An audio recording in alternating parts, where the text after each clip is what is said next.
Hai, Assalamualaikum warahmatullahi wabarakatuh. Bertemu lagi kita dalam satu perbincangan hangat, topik hangat ya, iaitu mengenai kesan coronavirus kepada Airbnb dan juga industri homestay di Malaysia, dan 7 tips ataupun 7 langkah yang boleh anda ambil untuk menghadapi coronavirus ini ya.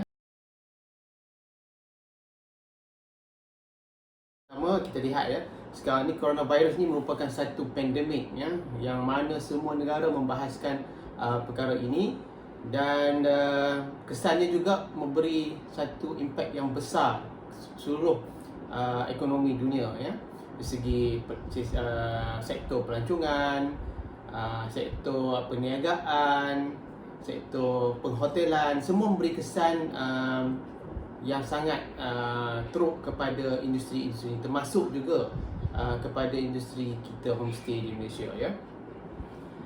Dan seperti mana yang kita sedia maklum ya, kerajaan telah mengumumkan peruntukan dana dalam pakej rancangan ekonomi yang telah dibentangkan oleh Perdana Menteri Malaysia, iaitu pada 27 Mac yang lalu. Jadi benda ini sebenarnya memberi satu petanda kepada seluruh rakyat Malaysia dan juga khususnya kepada pengusaha homestay, bagaimana peruntukan yang telah dipaparkan, iaitu 250 bilion yang telah diperuntukkan orang kata sebenar coronavirus ini. Jadi ini merupakan satu impak ataupun satu benda yang kita perlu lihat dari segi sudut bagaimana kerajaan begitu serius terhadap pandemik coronavirus ini.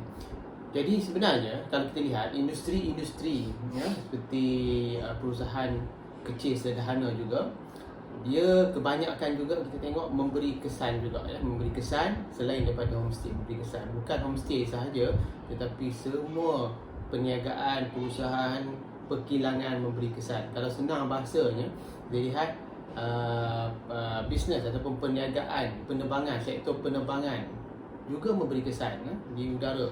Orang tak ada naik kapal terbang, jadi mereka terpaksa memberhentikan kerja, tidak ada bayaran dan seumpamanya. Begitu juga perniagaan-perniagaan yang lain. Jadi dengan berlakunya coronavirus ini, dia memang meninggalkan kesan yang sangat teruk kepada perniagaan-perniagaan yang kita jalankan selama ini. Oleh sebab itu kerajaan telah mensasarkan 6 bulan ya. Dia buat, kalau kita tengok moratorium ya, dia buat 6 bulan. Kenapa 6 bulan? Kenapa tidak 3 bulan? Kerana 6 bulan itu adalah satu tempoh di mana untuk mengawal penularan wabak coronavirus ini ya.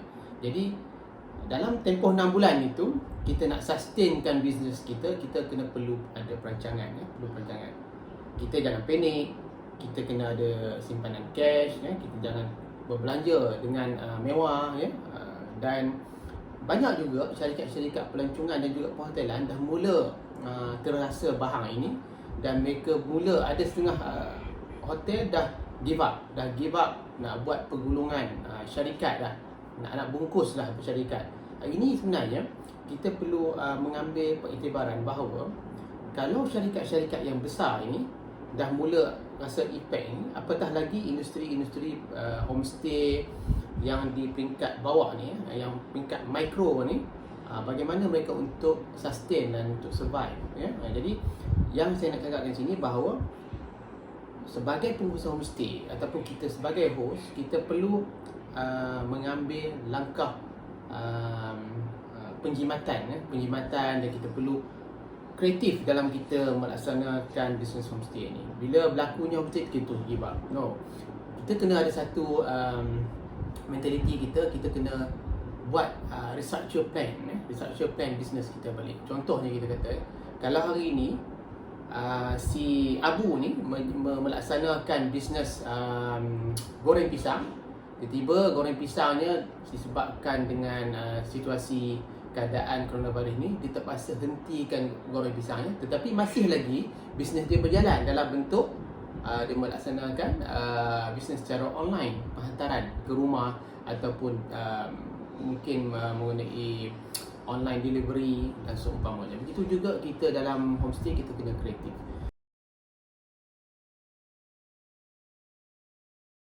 Jadi tip yang saya nak kongsikan hari ini adalah mengenai tip untuk Airbnb ataupun kita yang pengusaha homestay ini, bagaimana untuk kita nak sustain ataupun kita nak menguruskan homestay kita dalam keadaan yang kritikal ni ya.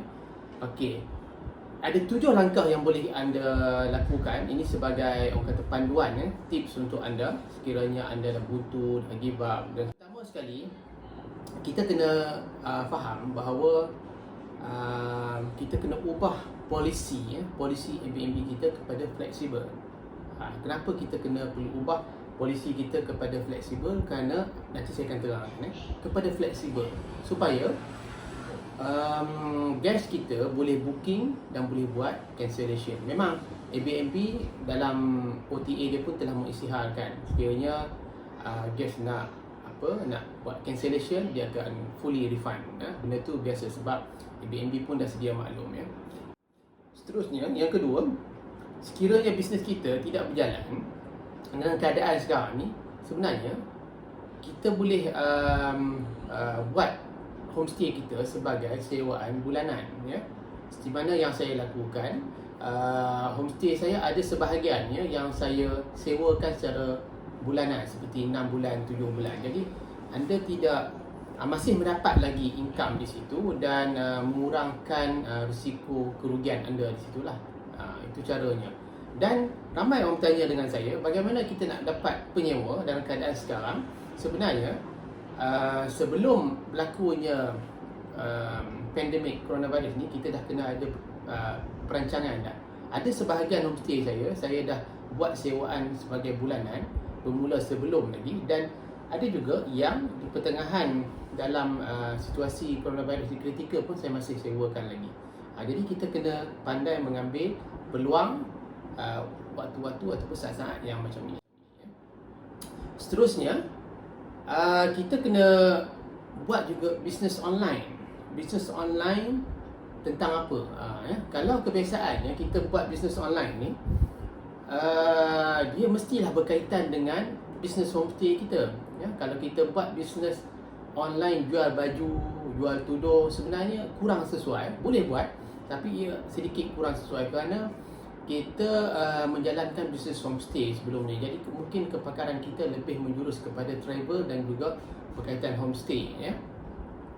Jadi cadangan saya sepanjang pandemik coronavirus ini, kita perlu buat bisnes online ya. Bisnes online ni seperti apa? Seperti kita boleh buat mungkin kita menjual e-book orang lain ya, orang lain punya e-book tentang buku travel, ataupun kita boleh jual buku mengenai e-book yang berkaitan dengan orang kata masakan. Sebab homestay pun ada setengah tu dia sediakan servis breakfast kan, untuk lunch. Jadi benda tu masih lagi berkaitan. Ataupun kita nak jual buku e-book yang ditulis oleh saya, iaitu e-book Jutawan Homestay pun boleh juga. Sebab saya nampak apabila kita kebuntuan untuk berlakunya coronavirus ni, kita dah stuck, tak boleh nak dapat income dah. Sebenarnya kita tak tahu ada lagi lubuk-lubuk yang boleh kita dapatkan income. Sebagai contoh yang saya sebutkan tadi, macam e-book travel, e-book masakan, ataupun e-book tentang homestay yang saya tulis sendiri itu, Jutawan Homestay itu, sekiranya anda menjual online, cara online, anda boleh dapat RM75 untuk satu e-book. Jadi situ dah ada income dah kat kita kan. Jadi kita pun memang kebetulan ada kepakaran dalam bidang homestay ataupun Airbnb. Jadi benda itu sebenarnya menjadi satu platform baru kita menjual dalam bisnes online. Seterusnya, kita boleh buka juga online juga dari segi penjualan makanan. Kita buat food pack ke, ataupun kita buat lunch pack ke, ataupun untuk kuantiti 20 orang, 50 orang. Jadi kita boleh masih lagi menyediakan servis. Jadi homestay itu kita gunakan dia sebagai satu platform untuk kita melakukan aktiviti-aktiviti pembungkusan dan juga untuk kita. Seterusnya, Ramai orang berkata homestay kita ni masih ada orang nak stay lagi tak? Masih ada, tapi mengikut kepada kawasan dan keperluan tertentu. Contohnya, ada juga staf-staf ataupun doktor daripada Kementerian Kesihatan. Kita tengok sekarang ni coronavirus di rata tempat, rata dunia. Jadi Airbnb mensyorkan kepada kita untuk kita menyediakan satu tempat untuk staf-staf perubatan ini. Jadi sekiranya anda berminat, anda boleh mendaftar dan membuka peluang ini kepada kaki tangan Kementerian Kesihatan. Ini adalah satu usaha kita sebagai untuk memberi peluang homestay kita terbuka kepada kaki tangan kerajaan juga. Tapi dalam keadaan ni, Airbnb telah menetapkan satu polisi cara pembersihannya, sanitize-nya macam mana. Itu kita kena ikut dan kita kena follow supaya level kebersihan jangkitan tu tidak merebak kepada orang lain. Seterusnya, kita boleh offer juga kepada family-family ataupun saudara-saudara dia yang mana kita tengok saudara dia mungkin terkena jangkitan coronavirus dan tidak ada tempat penginapan. Jadi kita boleh offer dan kita boleh buka penginapan kita dan kita boleh daftar melalui Airbnb juga.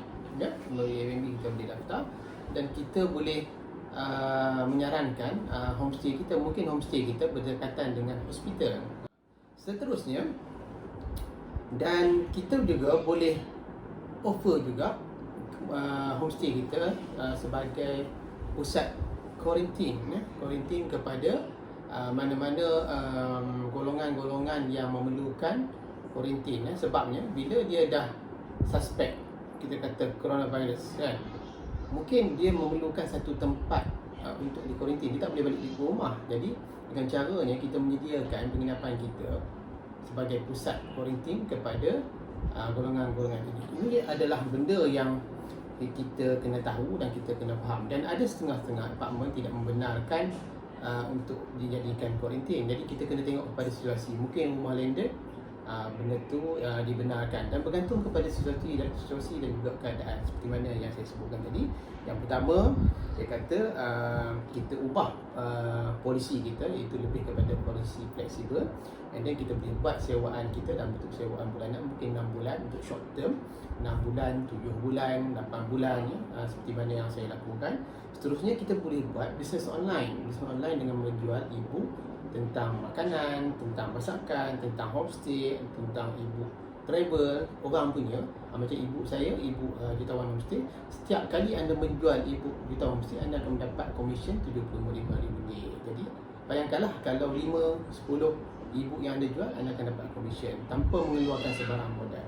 Dan seterusnya, kita buat juga untuk delivery makanan, yang mana pusat kita main kita adalah homestay itu sebagai pusat pembungkusan dan juga untuk menyediakan masakan-masakan untuk penghantarannya.